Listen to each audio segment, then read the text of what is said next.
Hello किसान भाइयों, आशा करता हूं कि आप सभी मस्त होंगे, स्वस्थ होंगे। आज हम किसान भाइयों इस वीडियो के माध्यम से आपको जानकारी देने वाले हैं कि अपनी सरसों की फसल में हमें यूरिया किस टाइम पर देना चाहिए और कितनी मात्रा में देना चाहिए। सिंचाई से पहले यूरिया देना चाहिए या सिंचाई के बाद में यूरिया देना चाहिए, और कै बार हमें अपनी सरसों की फसल में यूरिया देना चाहिए, जिससे हमारी सरसों की फसल बहुत ही अच्छे से ग्रोथ कर चले, बहुत ही अच्छे से बढ़वार करके चले, और आने वाले टाइम में हमारी सरसों की फसल हमें बहुत ही अच्छा रिजल्ट निकाल कर दे, बहुत ही अच्छा उत्पादन निकाल कर दे। तो किसान भाइयों, आपको यह जानना जरूरी है कि आपको सरसों की फसल में कितनी बार यूरिया देना चाहिए और कितनी मात्रा में आपको यूरिया देना चाहिए। यह जानने के लिए किसान भाइयों, आप यदि हमारे YouTube चैनल पर नए आए हो तो हमारे YouTube चैनल को सब्सक्राइब कर लीजिए और बेल आइकन घंटी जरूर प्रेस कर दीजिए। तो चलिए जानते हैं कि हमें यूरिया किस समय पर देना चाहिए। तो किसान भाइयों, आपको यूरिया जो देना चाहिए वह यूरिया देना चाहिए आपको जब आपकी सरसों की फसल लगभग 20 से 25 दिन की हो जाए, यानी कि पहली सिंचाई पर आपको यूरिया देना चाहिए और दूसरी सिंचाई पर आपको यूरिया देना चाहिए। आपको अपनी सरसों की फसल में 2 यूरिया देना चाहिए। किसान भाइयों, यूरिया में नाइट्रोजन की काफ़ी मात्रा पाई जाती है।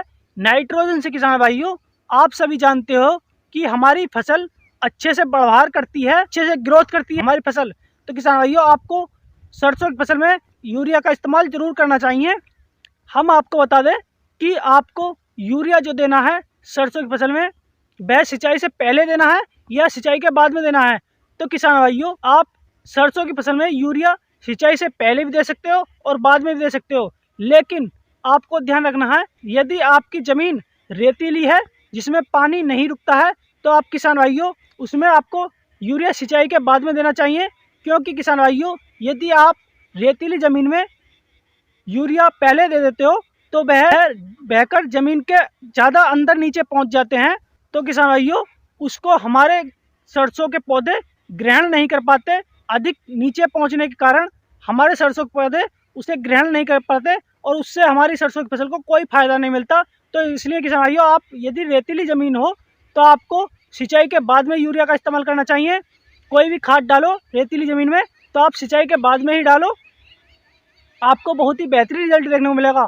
और यदि आपकी दोमट मिट्टी है या चिकनी मिट्टी है तो आप सिंचाई से पहले यूरिया डाल सकते हो, उसमें आपको कोई दिक्कत नहीं है, आपको पूरा फ़ायदा देखने को मिलेगा, आपको पूरा रिजल्ट देखने को मिलेगा।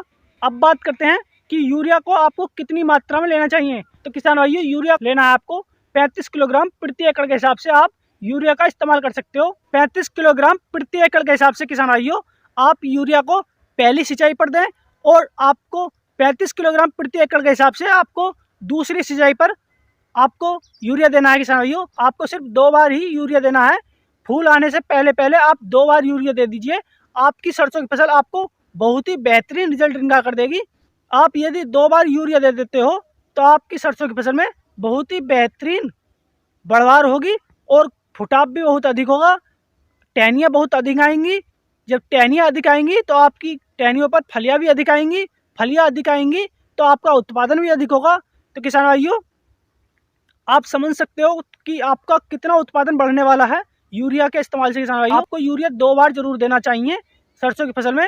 किसान भाइयों, यदि आपने हमारे YouTube चैनल को अभी तक भी सब्सक्राइब नहीं किया है किसान भाइयों, तो आप हमारे YouTube चैनल को सब्सक्राइब कर लीजिए और बेल आइकन घंटी जरूर प्रेस कर दीजिए, और अधिक से अधिक किसान भाइयों के पास इस वीडियो को शेयर कीजिए ताकि उन किसान भाइयों को भी जानकारी मिल सके कि हमें सरसों की फसल में कितनी बार यूरिया देना चाहिए और कितनी मात्रा में यूरिया देना चाहिए और किस समय पर हमें यूरिया देना चाहिए।